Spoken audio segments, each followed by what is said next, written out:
Okay, we're first going to do the DBQ sample for prompt A. It says, explain and assess the ways in which various events after the French and Indian War altered the political, economic, and ideological relationship between Britain and its American colonies. Use the documents and your knowledge of the period 1750 to 1780 in constructing your response. So what I'm going to do very quickly is just go through a typical way to complete a DBQ worksheet. This is just kind of like a sample or an example, and I will use it as a reference later when I talk about the student feedback.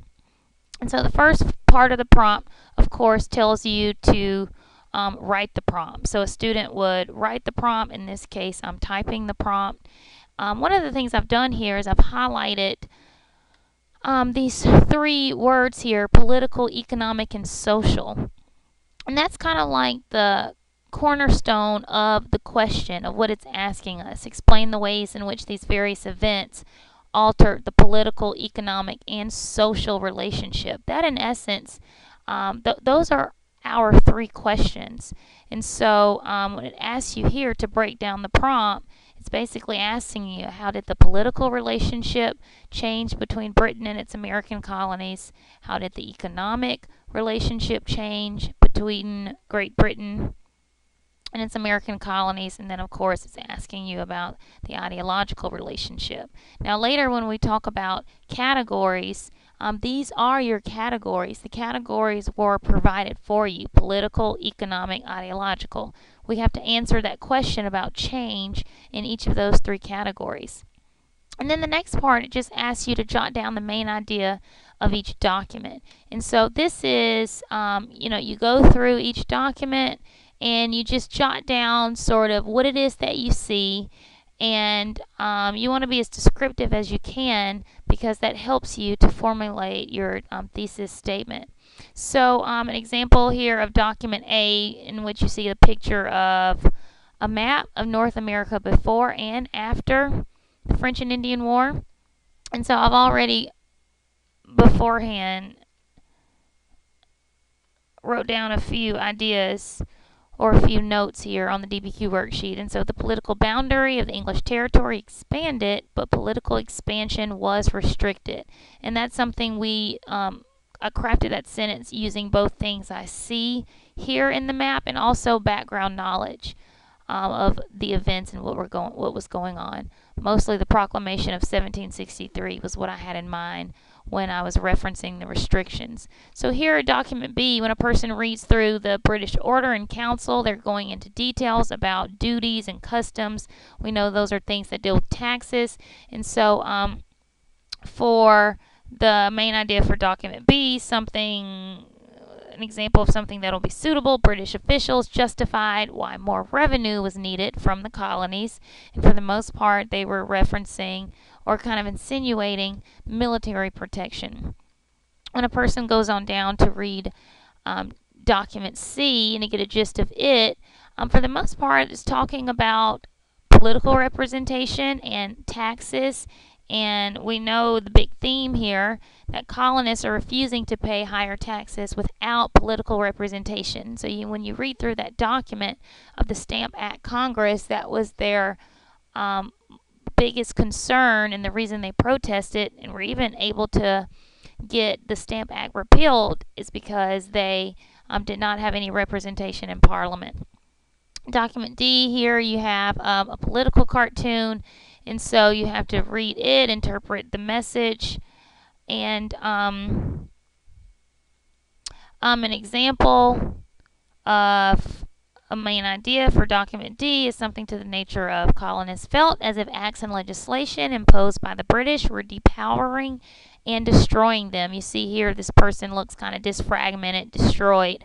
The title of the political cartoon is "The Colonies Reduced." So that lends some light into kind of the end result of how the colonies are being affected by British presence, and really being affected by trade restrictions. Document E is a excerpt from the Daughters of Liberty, and we know they were a protest group as well, very similar to the Sons of Liberty, but not as radical or physical. And so here, the Daughters of Liberty, they began to boycott British goods, which created a unique American identity. And here it talks something about wearing your own country linen. And so they are discouraging their fellow colonial residents from importing British cloth and other British goods. When you go into document F, it's a letter regarding the Boston Tea Party.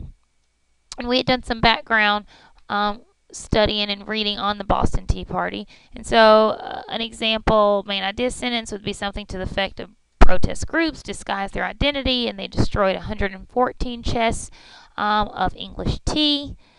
We read that, some of those details from the passage, and also just kind of a comprehensive understanding of what's going on during that time period. Document G, this is from the perspective of someone from the First Continental Congress. And so here, an example sentence or main idea sentence that sums up this document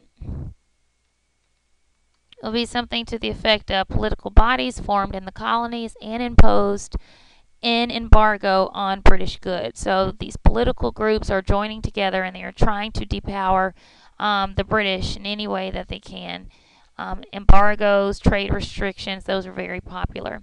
Document H, the last document, is a speech from King George III. And he, for the most part,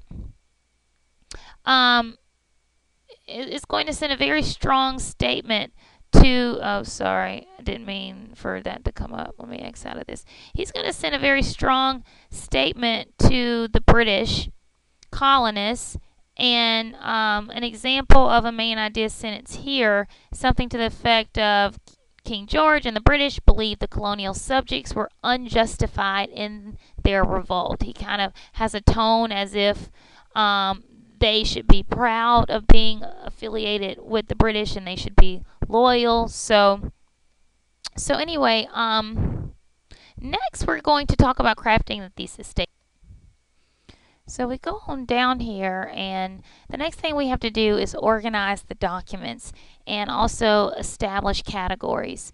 Now, anytime that the categories are provided for you in the prompt, as they were what I mentioned earlier, the political, economic, and ideological relationship, the category is already provided, or it's kind of like a way to answer the question in an organized format. And so all we have to do is assign different documents to each category.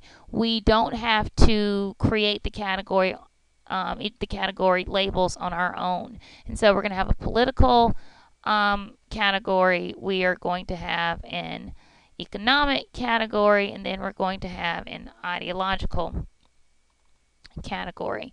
And so the next thing we have to do is just figure out which documents match or sort of align with each of these categories. Now, these documents are so interchangeable, and there's so many different ways that you can look at these prompts. Well, we'll really look at the documents and interpret the documents, but this is just one arrangement or one way that you can do it. Document A and document D, the political cartoon, I'm classifying those in to answer the question about how it changed the political relationship. Documents B and C, I'm going to use those to talk about how it changed the economic relationship. And then documents E, F, G, and H, I will use those as a reference to how the ideological relationship changed in the colonies. And so the last part with crafting the thesis is making a claim in each category. And for the most part, you analyze only those documents that you've placed in the category, so only documents A and D, and you answer the question in a very overarching way. And so looking at documents A and documents D, how did the relationship change? One response was that the political relationship between Britain and its American colonies became restrictive. We noticed that from the map, they were prevented from moving west of the Appalachian Mountains on account of the proclamation of 1763. And then also the colonies feeling reduced, they are restricted here because they don't have complete control and autonomy of their trading ties. And so next, the economic relationship, we have to talk about, well, how did things change in that arena? And so one way that things change in the economic sphere, looking at documents B and C, taxes were mentioned in both of those documents. The economic relationship was strained since the colonists resented paying higher taxes. And then the third category that we have to make a claim in, ideological relationship, how did it change? And so when we look at documents E, F, G, H, those are a lot of different documents. We have to make a very broad, non-specific statement. But the ideological relationship transformed since the colonists resisted British rule and created a separate identity. And we see that in various different tones of the Daughters of Liberty, some of the things that they referenced, the action of the colonists overthrowing chests of tea into the Boston Harbor. Also, delegates at the First Continental Congress speaking out against British authority, and also this is a very obvious rift between colonial perspective and British perspective that's evident in the speech made to Parliament by King George III. They are almost on two completely separate pages. And so all of these category claims, you put them together in some kind of thesis, or you kind of have to work it a little bit. And so one example of a thesis statement for this prompt is here. After the French and Indian War, the political relationship between Britain and its American colonies became restrictive, and the economic relationship was strained since the colonists resented paying higher taxes. The ideological relationship transformed since the colonists resisted British rule and caused them to create a separate identity. And so this is, for the most part, the steps of how to craft a thesis. Notice the thesis is not very specific. It doesn't reference particular events or acts or legislation, but it does answer the question that was asked in each category: political, economic, and ideological.